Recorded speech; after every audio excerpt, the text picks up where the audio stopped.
covering news across your hometown. We're working hard for you. This is WHSV News at 5.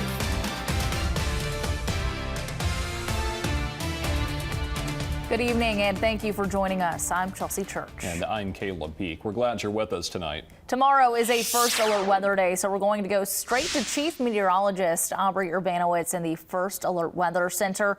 Aubrey, we're expecting a good bit of rain. Yes, and this is very beneficial rain. A lot of it is going to come in tonight into the overnight hours, but this is also going to impact your morning commute, so just be aware of that. We're going to end with some gusty winds, so let me show you a little bit more of what you can expect with this next strong cold front coming in. Overall rainfall numbers are going to range on the lower end around a half an inch to an inch for our West Virginia locations. For the Shenandoah Valley, I think most of us are going to have no problem reaching around an inch to an inch and a half, and then we'll have some locally higher amounts, especially into Augusta County along the Blue Ridge and even many areas east of I-81 that can top around an inch to an inch and a half, and some spots even pushing around 2 inches, and we may even have some locally higher amounts even up from there. Now, as we start to see that cooler air coming in, we're going to end with some wet snow across a lot of our mountain locations in West Virginia. It is going to be more brief, but we may even see a couple of wet snowflakes to end in the Shenandoah Valley before that moisture shuts off. But as that happens, that's when the winds will really start to kick in, and then temperatures will start to significantly drop as we get into your Wednesday afternoon. I want to try to show you the radar. All right, there we go. So we're dry right now. We've got the cloud cover. There's the moisture starting to get into Southwest Virginia. That's going to come in later on this evening. I'm going to show you more on what you can expect into the next 24 hours. That's all coming up. Thanks, Aubrey. Firefighters are continuing to battle the Big Levels fire in southern Augusta County. Right now, the U.S. Forest Service says that fire has affected 1,965 acres, and it's just 12% contained. The Forest Service also says yesterday's rain and light wind did help slow the spread of that fire. Right now, there are no evacuation orders in place because of this fire, but several trails and other areas are still closed for the safety of the public and the firefighters. You can find the full list of closures on WHSV.com. While crews are still fighting to contain the Big Levels wildfire, our Olivia Whitehouse sat down with the U.S. Forest Service to discuss the unique challenges this fire has caused and how tackling a wildfire is different than a structure fire. The area of the Big Levels fire experienced higher winds over the weekend, which contributed to the spread of the fire. Jim Bartlett with the U.S. Forest Service says when it comes to tackling a wildfire versus a structure fire, there are a few key differences. In a municipal setting, you can come in with heavier engines and you can just put lots and lots and lots of water. A wildland fire, on the other hand, is spread out over miles. And usually they're on roads that do not favor very large engines. Whatever water you happen to have on an engine that's off-road capable, that's what you have. While structure fires and wildfires both need fuel, they have different features. But in the municipal setting, it's right there. It's a small footprint. You can address it by cooling it down and smothering it with water. When tackling wildfires, emergency crews will instead create containment features around the fire. The fire will consume the fuel that is available to it until it hits the containment feature, at which point there's no fuel there for it to continue consuming and spreading. The timeline for containing and putting out a wildfire depends on the specific fire. Working hard for you, Olivia Whitehouse, WHSV. New at 5, Harrisonburg City Public Schools has resolved a lawsuit with a group of teachers who claimed the school division's policy violated their freedom of speech and religion by compelling them to use students' preferred pronouns. At this afternoon's hearing in Rockingham County Circuit Court, the teachers reached an agreement with the school district so it does not require teachers to ask for pronouns, to always use them, or to hide that information from parents. Our Mayor Famet will have the full details on the lawsuit's resolution tonight on the Valley's Fox at 10, as well as WHSV News at 11. Now your First Alert traffic update, sponsored by Rockingham Insurance. Taking a look at I-81 on this Tuesday. You're looking at the view from the VDOT camera at mile marker 264 in Newmarket. Everything moving well so far. Not seeing any accidents or delays to report. WHSV is now in its 28th year of collecting toys for kids around the valley as part of our annual Toy Convoy. Until this Saturday, we'll be collecting toys at locations around the valley, one of them being the Dayton Walmart. That's where our Mason Willett joins us from live tonight. Mason, how are things looking right now? I mean, Caleb and Chelsea, it has been a lot better weather than the last 2 weeks or so, but that's not the only thing that's gotten better. I mean, I gotta show you, just if you can see this right behind me, we just have so many different donations. We got some bikes, we got some Pokemon action figures, we got some basketballs, soccer balls, everything out here right now. It is amazing right now. The donations have been coming in. We've been asking everyone to come out, donate, and they have. So we are very thankful to the community, and we still have more time. So Chelsea and Caleb, it has been just so great. Yeah, you got a lot of great toys behind you, Mason. Hopefully we can keep that momentum going. We still have a few days left. Saturday is the last day. So again, the 28th annual Toy Convoy goes until December 14th. You can drop off toys at any of the locations on your screen, including Walmart, local Salvation Army chapters, all Harrisonburg Auto Mall locations, Cox Construction, and here at the WHSV studios. We are accepting new unwrapped toys for ages infant through preteen. All toys will go to a child in need right in the area where they're donated. Tomorrow we'll be live from the Stanton Walmart as we're collecting toys there throughout the day. It's time now for What's Your Perfect Gift, brought to you by the Virginia Lottery. This holiday season is about friends, family, and fond memories of giving or receiving that perfect gift. So tell us the best gift you've given or received and why it's so special. You could win $22 Holiday Merry Money Scratchers. All you have to do is go to WHSV.com/contest and submit your answer for a chance to win. One winner will be drawn randomly each day until December 20th. Today's winner is Gail Griffith from Timberville, who says her perfect gift is a gift for someone elderly to brighten their holiday. It's definitely a nice, sweet gift and a good thing to remember the elderly folks around this time of the year. Check in on them, your family, your neighbors. Yeah. And it doesn't have all that ridiculous packaging. You don't have to cut into it like those plastic shells. It's too easy. Yeah. So consider it and comfortable, easy. Very nice, yes. When the news at 5 continues, the new charges filed against the suspect in the murder of United Healthcare CEO Brian Thompson. And in the next half hour, the new report showing suspected signs of mold growth at a Shenandoah County elementary school.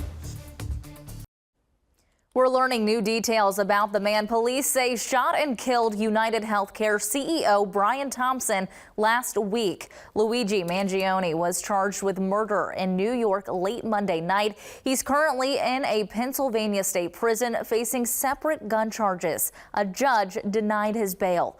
Mangione is now fighting extradition to New York. Jen Sullivan has the latest. Luigi Mangione shouting and struggling with authorities as he entered a courthouse in Pennsylvania Tuesday.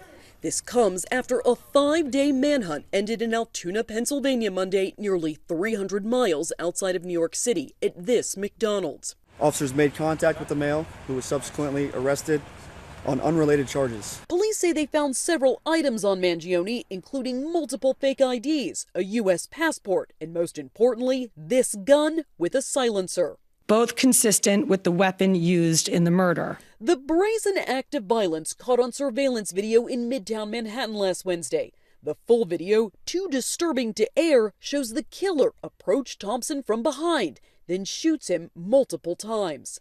Police say they found a document on Mangione that criticized corporate America and only had a reference to United Healthcare with the words, "These parasites had it coming. I do apologize for any strife and trauma, but it had to be done," alluding to a possible motive. It does seem that he has some ill will toward corporate America. We're told Mangione comes from a wealthy family in Maryland, was valedictorian of his class at a private high school, and graduated from the University of Pennsylvania. Some who knew him, though, paint a very different picture than who police say is the cold-blooded killer we see in this video. Very thoughtful person, communicated really well, was friendly, had good relationships with everyone. Mangione faces several charges in New York, including murder, as well as a separate gun charge in Pennsylvania. Working hard for you, Jen Sullivan, WHSV. From doctors who write prescriptions to themselves to nurses who steal medicine meant for patients, drug diversion is a huge problem for the medical community. Our national investigative team uncovered medical providers disciplined for pushing pills in the wrong direction across the country. Josie Sturman is here with us live from Washington, D.C. with a preview of her story, Diverted, that you'll see here tomorrow on the news at 5. Josie, thank you for joining us. Thanks for having me. Of course. So your team found hundreds of examples of medical providers punished for diversion. What patterns did you find and how this is all carried out?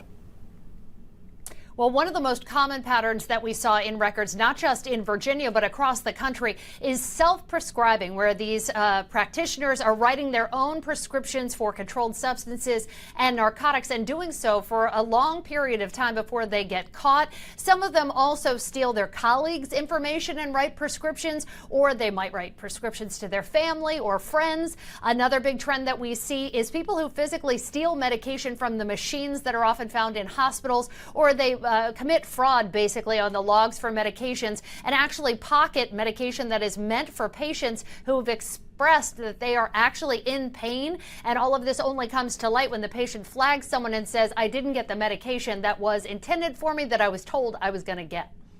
And Josie, how hard is it to flag these cases, and how do these providers evade detection?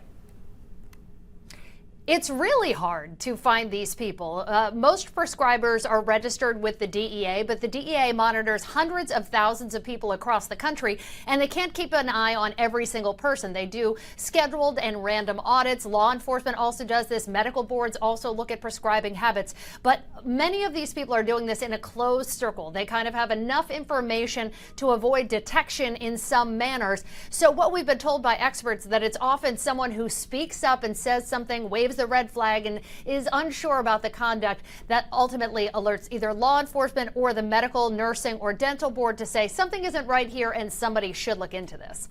And we have time for just one more question before we let you go. So can you tell us about some of the most shocking case examples you found in your investigation? Well, one of the biggest cases we highlight is a case from the Yale Fertility Clinic. Yale University, an Ivy League institution. Women there were going for egg retrieval, which is a routine part of IVF treatment. They're supposed to get a painkiller during that procedure where women are kept awake. And only after this procedure was done and women went through excruciating pain did they discover that a nurse at Yale had actually been diverting medication, the painkillers that were supposed to go to these women during the egg retrieval. So they were going through all of this, not getting any pain medication at all, instead getting the medical equivalent of salt water. So we've got that on one side of the spectrum. On the other, a big case in Texas, a pill mill that involved 2 doctors, a nurse practitioner, and a number of pharmacists that was kept quiet for almost a decade. So these cases really run the gamut. Yeah, all very interesting. Looking forward to seeing that report tomorrow, Josie. Thank you for joining us live from Washington, D.C. You can watch more investigative stories just like this one on Investigate TV, plus airing weekdays at 4 right here on WHSV. Well, staying cloudy for tonight, temperatures in the 50s, and we've got plenty of rain on the way. I'm going to show you what you can expect coming up after the break, but take a look at our Pepsi of Central Virginia sky cams. We do have quite a bit of fog across some of our mountain locations right now. I'll have more on the temperatures dropping, the winds picking up, and what you can expect with this next front that's coming in after the break. You're watching WHSV. We stream newscasts live on the WHSV app.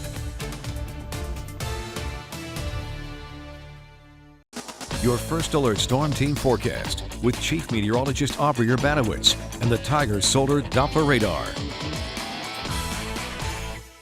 All right, well, temperatures stayed down a little bit today because of that cloud cover. We just did not get the sunshine we were hoping to get. Overall, many areas did make it into the mid to upper 50s today, and that's basically kind of where we're going to stay, generally into the mid 50s as we get into the evening hours. We've got the cloud cover. The moisture is going to continue to increase this evening. I really wouldn't expect to see much before about 8, maybe as late as 9 o'clock tonight for many areas. But notice we're already starting to see a lot of those showers kind of creeping in to Southwest Virginia, right across across the Virginia, North Carolina state line. So likely after about 7, 8 o'clock, we could see a few sprinkles, maybe just a light shower, and then that's going to continue to fill in from south to north. So even north of Route 33, for some areas, you may not see some rain until after 9, even as late as 10 o'clock tonight, because this is coming up from the south. Temperatures are going to hold into the 50s for tonight. Now, we don't have any strong winds, but we'll have kind of a light breeze at times. Now, with the very calm wind that we have right now,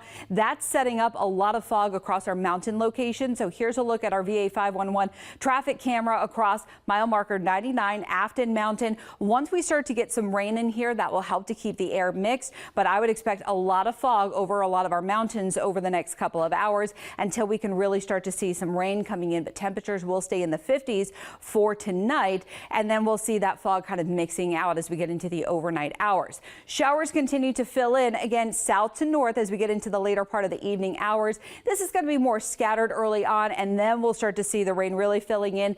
Temperatures again holding into the 50s. They'll even fluctuate up and down a couple degrees, but overall this will even bring in some heavy pockets of rain. So expect some downpours at times overnight. This is going to be some very good rain. You'll have some ponding of the water on some roadways overnight and into early tomorrow morning. So look at some of those heavier pockets into Wednesday morning. Again, temperatures for the most part still in the 50s. A few of our West Virginia locations kind of hovering into the upper 40s. Now as we go throughout Wednesday morning, likely the heaviest in the early morning hours, and then we're still going to see some showers throughout the rest of the morning into about noontime. Then we start to see the cooler air moving in, and then we're going to start to see the showers kind of tapering off. So again, temperatures still kind of mild early into the 50s. Then we're going to cool off from west to east as we get into the afternoon. Overall rainfall about a ½ inch to an inch for our West Virginia locations. I think a lot of areas are going to end up around that ½ inch mark. For the Shenandoah Valley, should have no problem getting to around an inch and some higher amounts. Locally, we'll see a few spots around 2 inches, especially into Augusta County, east of I-81 and along the Blue Ridge. Now, wind gusts start to pick up after about 4 o'clock in the afternoon, gusts to about 20-30 miles an hour, and then we'll see the winds really picking up into Wednesday night. We can see a couple of wet snowflakes at the very end, and then some minor wet snow showers above about 2,500 feet, but we will actually start to see some clearing late tomorrow afternoon, probably between about 4 or 5 o'clock, so maybe even an interesting sunset for tomorrow night. So your Blue Mountain Plumbing, Heating and Cooling 7-day forecast. First alert weather day for tomorrow because of the heavy rain in the morning, gusty winds later in the day, temperatures plummet in the afternoon. The strongest winds Wednesday night, still breezy and very chilly Thursday, and we're still in the 30s for Friday. Since November 1st, Shenandoah Automotive Service Center has been taking sock and underwear donations that will be delivered to children being treated at Centera RMH. This is the center's 8th year doing the sock drive. Tiffany Clater says this drive is important to provide kids with supplies that they may not have when they're taken to the hospital. All donations are welcome, but Stephen Faude recommended socks with characters on them that kids would enjoy. You have a kid that gets into the emergency department or something, some princess socks or some kind of action hero or something. They're a lot of fun. It puts a smile on the kids' faces. Their goal is to get around 2,000 donations. The socks will be taken to Centera the first week of January. When the news continues, the new report showing suspected signs of mold growth at a Shenandoah County elementary school. And in today's Good Side, we go behind the scenes with the Radio City Rockettes as they prepare for their Christmas spectacular. WHSV News at 5 continues now with your first alert forecast. All right, temperatures for tonight staying in the 50s. In fact, that will continue into early Wednesday, and then we start to cool once again in the afternoon. As temperatures cool from west to east, we're going to see a changeover to snow, first for the Allegheny Mountains, then we'll have kind of a quick changeover for the rest of our West Virginia locations. I would use caution across our mountain locations because as temperatures cool, that's where we can have some slick spots, especially late in the day into Wednesday night. For the valley, it's going to be tough, but I think we could see maybe a few wet snowflakes very late in the day as we dry out. Don't get too excited. And we will see some wet snow across a lot of our Blue Ridge Mountain locations, Skyline Drive. So a lot of our mountain passes, just be aware of that. We can see some slick areas. As we get late in the day, I expect this drier air to really start to work in. So what that means is we're going to clear out really fast late in the day tomorrow. So we may even end up with an interesting sunset for tomorrow night. But as temperatures start to drop, that's when the winds pick up, and our wind chills by Thursday morning could be as low as the single digits and the teens. New developments in a story we brought you last month about concerns over, quote, hazardous school conditions in Shenandoah County. A new report assessing mold and moisture at all 3 elementary schools in Shenandoah County has revealed suspected signs of mold. Our digital content producer, Michael Russo, joins us now live at our alert desk with the details. Michael, what can you tell us? Well, Chelsea and Caleb, at the request of Shenandoah County Public Schools, Engineering or Environmental Consulting Services, or ECS, conducted a mold and moisture assessment of the division's 3 elementary schools. This included visual observations and sampling for mold and moisture to identify affected materials. Now, according to the ECS report, lab results on samples of suspected microbial growth found in the 90s gym at Sandy Hook Elementary School suggest the source of the spores are indoor reservoirs of mold, which are likely impacting the indoor air as well. While all schools had water-stained ceiling tiles and stained carpets, Sandy Hook was the only one found to have that microbial growth. Now, ECS recommended remediation of all water and mold impacted materials as soon as reasonably possible, and Shenandoah County Public Schools has already begun replacing affected ceiling tiles and closed the Sandy Hook gym until remediation is completed over the school's winter break. I'll have more details on this report on WHSV.com, and we'll update you with future developments on air and online. Chelsea and Caleb. Okay, Michael, thank you. Now your First Alert traffic update, sponsored by Rockingham Insurance. Checking back in on Interstate 81 this evening. This is the view from the VDOT camera at mile marker 232 in Mount Sidney. So far, so good. No accidents or delays to tell you about. WHSV's Toy Convoy is rolling right along in its 28th year. Hard to believe it's already that time. Until next Saturday, we'll be collecting toys at locations around the valley, one of them being the Dayton Walmart. We checked in with him earlier in the newscast, and our Mason Willett joins us now again, live from the Dayton Walmart, and I believe he has a special guest with him. Mason, who's hanging out with you? Hey, Chelsea and Caleb. I'm here with Salvation Army's Lieutenant Douglas Ingold, and as we kind of told you earlier today, it's been a great day for donations. I mean, if you look behind us, there's just so many donations back here. The community has really come out and supported us during this past 2 weeks, and especially today. And now, Lieutenant, what has today been like?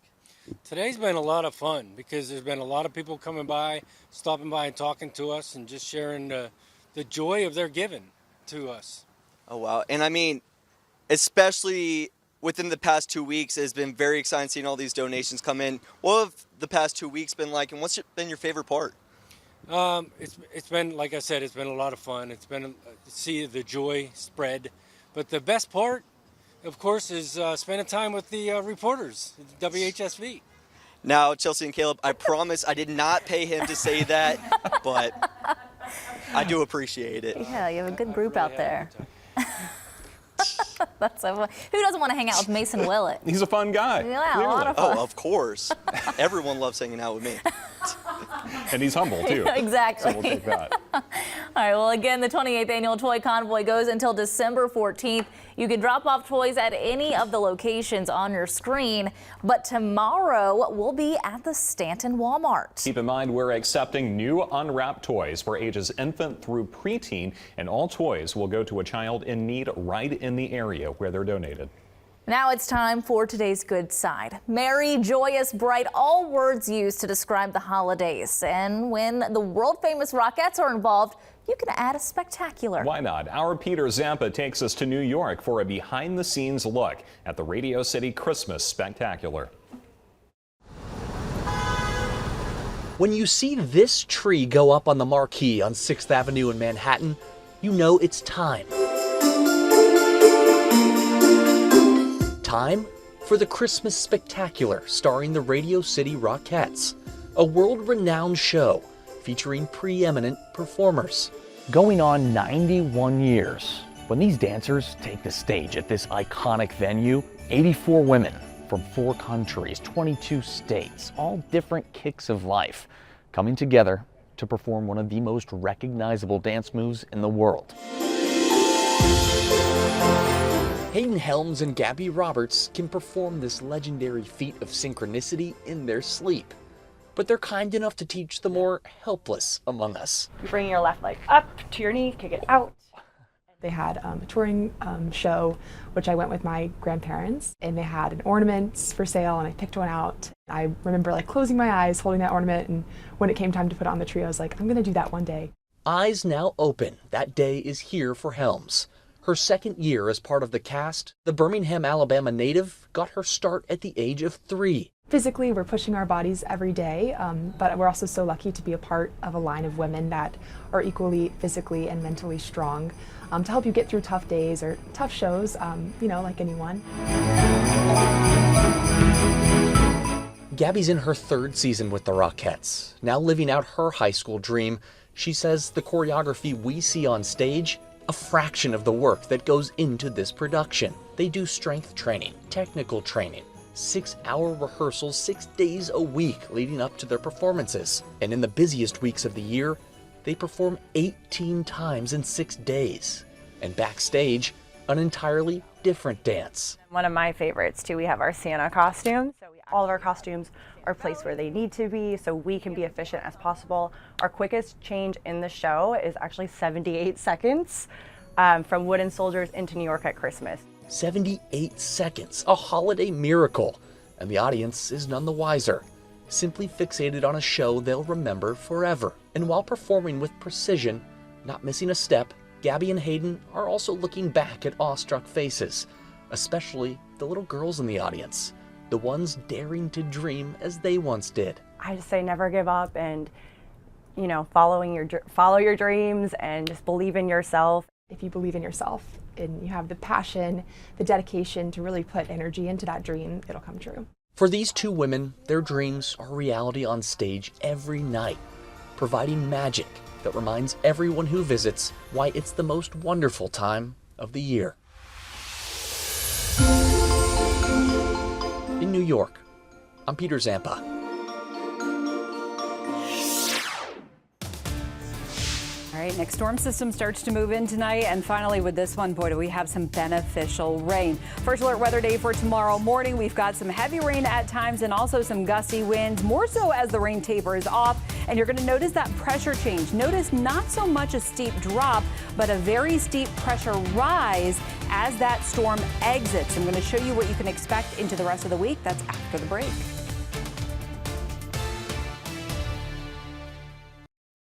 Your first alert storm team forecast with Chief Meteorologist Aubrey Urbanowitz and the Tigers Solar Doppler Radar. If you have any driving to do over the next couple of hours, just be aware we have a lot of fog across our mountain locations. Most of this being across Skyline Drive, the Blue Ridge, any of those mountains in Virginia. Not so much across Shenandoah Mountain and West Virginia. This is more so kind of along the eastern side of the Shenandoah Valley. So here's the VA 511 traffic camera, mile marker 99.3. You can see part of the fog lights on there, but very low visibility because of the low cloud deck. Once the rain comes in, this will help to kind of mix the air and it won't be as thick. But right now for the next couple of hours, just allow some extra time because of that fog.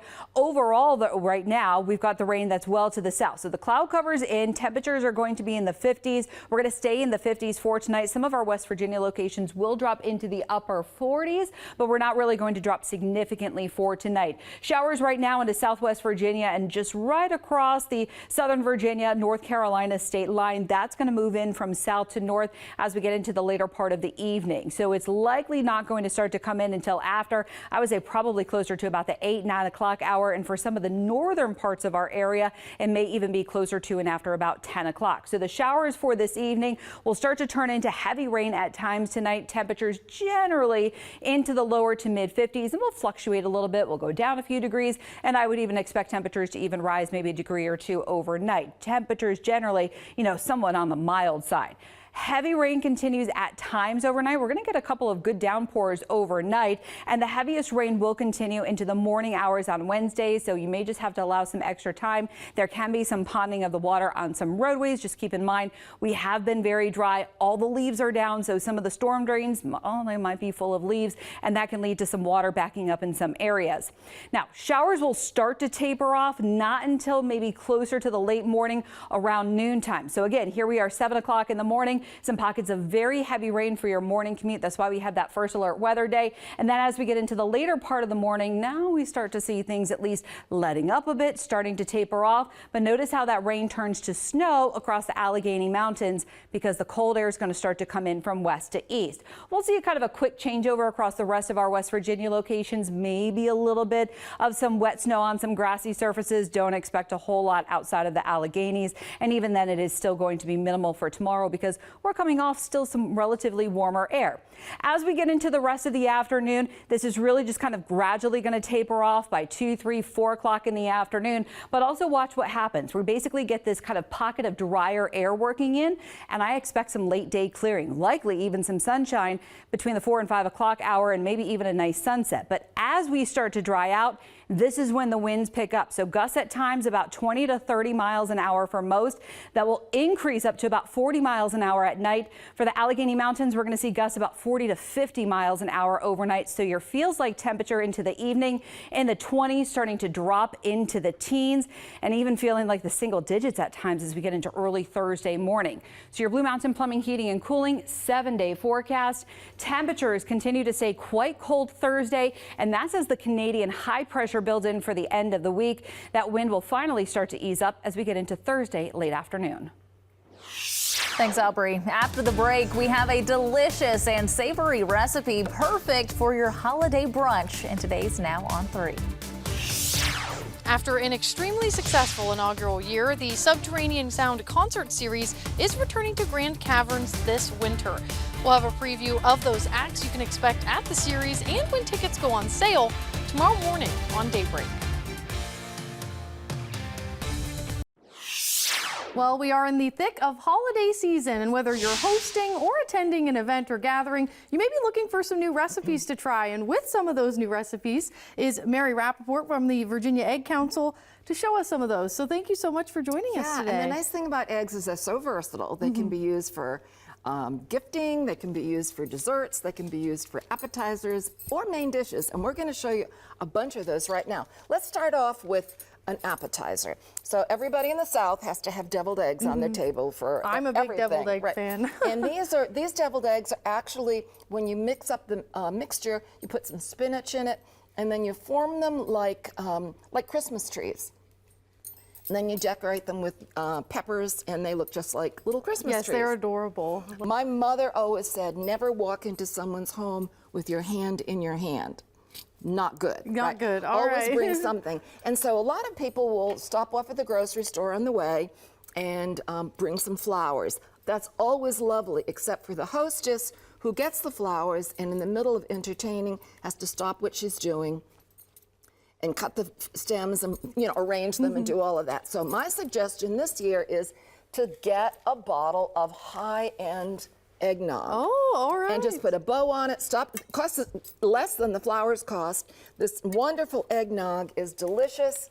And then when the folks finish drinking it, they can return the bottle and they even get cash for it. So. All right. Good. And then for dessert, this is a super easy dessert. It's a Christmas tree, a holiday cream puff tree. And what I did was I went to the craft store and I bought one of these little styrofoam things, washed it with soap and water, rinsed it, and then stuck it in with toothpicks. These are all frozen cream puffs. Oh, yeah. I was wondering how they were staying on there so well. Yeah, they're just with toothpicks. And the reason I wash it, because you don't know who's been handling it. But this is, you're putting that in there, and then some red and green cherries, or just red cherries. You can put powdered sugar on the top, and that's terrific. So that's a fabulous dessert for your dessert table. Okay, so then you need something for either brunch, a quick brunch, or a really quick dinner. These are called company sheet pan eggs, and I'm going to start off with some olive oil on a sheet pan that's covered with foil. I'm a big believer in covering with foil because then you have no wash up. Yeah, easy cleanup. Easy We cleanup. love that. Okay, and so into this is about 1.5 cups of chopped green pepper, chopped red pepper, about 3/4 cup of chopped onion. This is a can of potatoes that I just drained, patted it dry. If you have a lot of men, you might eating, because they're heartier eaters, eating a lot you more. might even want to add more than that. Mix this all up like this. Put a little bit more olive oil on top. The oven is set at 375. And these are sausages. These are Italian sausages that I've sliced up. And you can get them in mild, hot, or medium. These are actually sweet. Oh, all right. And so they're Sweet not and sweet. savory. Yeah, they're not sweet at all. They're just not hot. They're not hot. So this bakes for about 20 minutes. Once it's all baked, everything will cook together beautifully. Oh, actually, put a little bit of Italian seasoning. If you don't have Italian seasoning, use basil, rosemary, oregano, that. Once it's done for 20 minutes, then you take it out of the oven, it's hot as it can be, and you make indentations, 8 indentations here like so. And then you have the eggs all ready, and you would put it here, and it's like putting a fried egg. I'm not going to do it right now, but, the pan would be hot, so you put it there like this, so, and then you put it back in the oven for about another 7 to 10 minutes, and this is what you end up having. Nice and colorful. Nice and colorful. Some pepper, some salt, some pepper. I'm going to put some tomatoes on it, and then I would put it back into the oven for just about 2 minutes, just to heat up the tomatoes. Is that beautiful? Yes, beautiful. And it looks perfect for Christmas time too. Perfect the red, for green, Christmas, yeah. all and that. so when you serve it if you were serving it for brunch, I would serve it with some fruit, a really wonderful breakfast bread. This is panettone, and then you slip it out like so. Put all this with it like that. Isn't that gorgeous? Gorgeous. Or if you were having it for dinner, I would suggest a salad on the side with a crunchy bread. So either for brunch or a quick dinner. It really, look and it at feeds that. eight people. No effort at all. As long as you have a gnome somewhere in the house doing the chopping. All right. And if people want this recipe or any of these other ones we kind of previewed a little bit, where can they find those? VirginiaEggCouncil.org, and go in there and you can go through the TV recipes. You can see tons of these recipes, but this is company sheet pan eggs. All right. Thanks for your time today, And Mary. happy holidays to Happy you all. holidays. All right, just a reminder, we're looking at some very much needed rain across the area. It's been quite a while since, gosh, I think September maybe, since we had that last. Remember when it rained for like 10 days almost, basically something like that? And I'm just going off my memory. It's been a while. All right, lowest rainfall basically in West Virginia. I think we're looking at around a ½ inch, probably 3/4 or so. For the valley, should have no issue getting to around that 1 inch mark. Highest rainfall is going to be pushing 1.5 inches to around 2 inches, especially for Augusta County, east of I-81 and along the Blue Ridge Mountains. Then we're going to cool off fast, and that's when the winds pick up tomorrow. All right. Thank you, Aubrey. Medical Minutes up next. Now for a look at career opportunities in the Valley. Today's job of the day is Miller Pipeline Laborer for Arterra in Stanton. You can find this job and all other job opportunities in the Valley by heading to vajobconnections.com.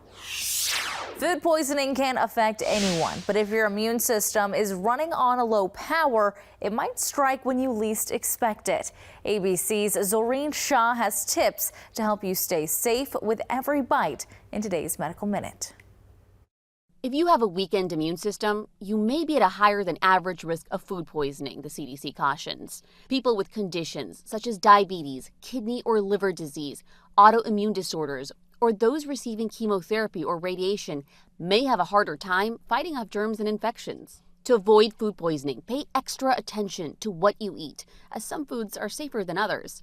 Undercooked meat, unwashed fruits and vegetables, and raw milk can all be hazardous. Pre-made deli items like potato salad, egg salad, and coleslaw are riskier too, especially compared to the homemade versions. If you're a fan of cheese, stick with hard cheeses or pasteurized soft cheese heated to a safe temperature. As for eggs, cook them until both the yolks and whites are firm. Avoid sunny side up or over easy. Beware of raw cookie dough, as it's made with uncooked flour and egg. Seafood lovers, make sure fish is cooked thoroughly. Making safer food choices, especially if your immune system is compromised, can help you avoid feeling sick to your stomach.